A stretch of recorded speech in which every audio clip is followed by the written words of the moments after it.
नमस्कार, मी भाग्यश्री मधुकर जोईल, तुमची लाडकी ॲक्टर म्हणजेच इन्स्पेक्टर मंजूमधली भारती मावशी. आणि आमच्या सेटवरती आज दिवाळी चं शूट चालू आहे आणि आम्ही सत्याच्या घरी शूट करतोय दिवाळीचं. बरं भाग्यश्री, पहिले तर तुला दिवाळीच्या खूप खूप शुभेच्छा. तुला सुद्धा दिवाळीच्या खूप खूप शुभेच्छा सिद्धेश.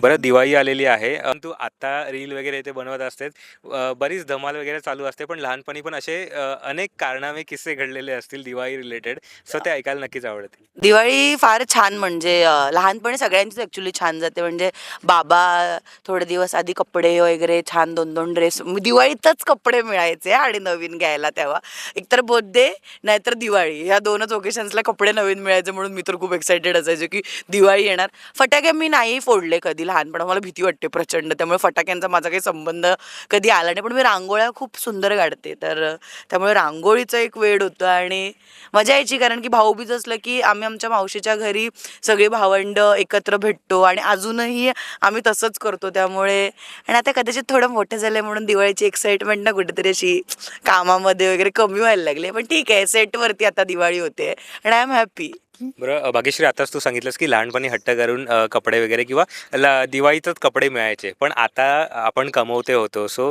काय सांगशील की आई बाबांना यावेळी दिवाळीला द्यायचं झालं स्पेशल असं, तर काय स्पेशल प्लॅनिंग करशील? मला खूप इच्छा असते की त्यांना काहीतरी घ्यावं, कपडे किंवा आईला साडी. पण त्यांचं असं असं की नको, तू तुझे पैसे कशात तरी इन्व्हेस्ट कर त्यापेक्षा. पण तरी मी काही ना काहीतरी छोटं मोठं माझ्याकडून होईल तसं मी घेते त्यांना. दसऱ्याला आताच मी आईसाठी छोटंसं काहीतरी गिफ्ट घेतलं होतं. सो दिवाळीमध्ये आता बघू काय प्लॅन करता येतोय का मला. माझ्या परीने जे देता येईल ते त्यांना मी नक्कीच देईन. या दिवाळीला काही असं वेगळं तुझं स्वतःसाठी घ्यायचं काही असं प्लॅनिंग? दिवाळीत तर असं काही प्लॅनिंग नाही माझं घ्यायचं, पण लवकरच काहीतरी नवीन मी घेणार आहे. सरप्राईज आहे सगळ्यांसाठी, जे लवकरच दिसेल. ओके, म्हणजे पहिली एक्सक्लुझिव्ह बातमी आपल्यासाठी असेल. सेटवरचे तर व्लॉग्स माझे मिनी थोडेफार कधी ना कधी तरी येत असतात, जर काही स्पेशल सेगमेंट्स असले किंवा काही वेगळं शूट होत असलं तर.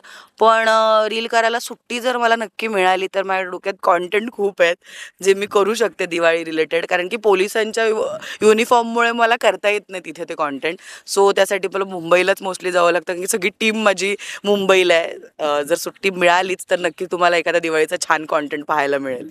बरं, दिवाळी म्हटलं की फराळ आलंच, आणि तू लास्ट टाइम सांगितलं होतंस की तू डाएट करतेस, सो या दिवाळीला मी फराळावरती ताव मारणार आहेस का, किंवा तुला फराळामध्ये स्पेशल असं काय बनवता येतं, किंवा सगळं बनवतेस का? फराळ मला सगळा ॲक्च्युली बनवता येतो, पण मला खायला बेसनाचे लाडू प्रचंड आवडतात, त्याच्यामुळेच कदाचित माझं असं झालं असेल. डाएट वगैरे मी काही करत नाही सध्या, उगाच काहीतरी खोटं बोल नको लोकांना. बरं, फराळ तू आता म्हणजे हा दुसरा सीझन सुरू झालेला आहे, बऱ्यापैकी कलाकारांना ओळखतेस, सो काही फराळाची नावं आहेत, सो ती कोणाला डेडिकेट करशील ते मला सांग हम्म. फक्त. बेसनाचा लाडू पहिला. प्रियाला, म्हणजे प्रिया म्हणजे सपना कॅरेक्टर करते ती, तशीच आहे अशी गोड, अशी गोलू मोलू आणि छान आहे. बेसनाच्या लाडूसारखी गोड आहे ती. करंजी. करंजी इट्स लाईक सत्याला देईन मी, कारण की ते करंजी खाल्ल्यावरती त्याच्या आतलं एक फुल ऑफ पॅकेज असतं की त्याची चव तुम्हाला अशी हळूहळू छान अशी चेत काय बोलू शकते आता, जिभेवर रेंगाळत एक वेगळी चव. तसं तो सत्य आहे करंजी सारखा. चकली.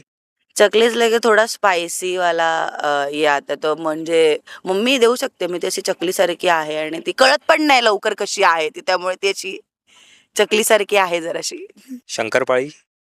शंकरपाळी मला वाटतं अमृत आहे तशी शंकरपाळी सारखी, म्हणजे गोड आहे, छोटीशी छान आहे, म्हणजे सगळ्यांना आवडेल अशी आहे ती. रवा लाडू. रव्याचा लाडू आपला बलमा. बलमाला देऊ शकतो आपण रव्याचा लाडू. चिवडा. चिवडा म्हणजे असं फुल ऑफ पॅकेज येतं ॲक्च्युली. मला वाटतंय मी स्वतःलाच देईन चिवडा, कारण की मी आहे तशी खूप स्पायसेस, मसाला, खारट, शेंगदाणे, पोहे, हळद सगळंच असतं त्याच्यामध्ये. अनारसे. अनारसासारखं गोड असं सेटवरती कोण आहे? मंजू. मंजू आहे तशी, म्हणजे तो बनवायला खूप कठीण असतो हा अनारसा. ती तशीच आहे, ती कळायला कठीण आहे लोकांना. बरं, मम्मी साहेबांना कुठला फटाका डेडिकेट करशील? सुतळी बॉम्ब. अरे भाई बघ ना यार, सांगायची गरज नाही, सुतळी बॉम्ब आहे तो, फुटला की टपाक.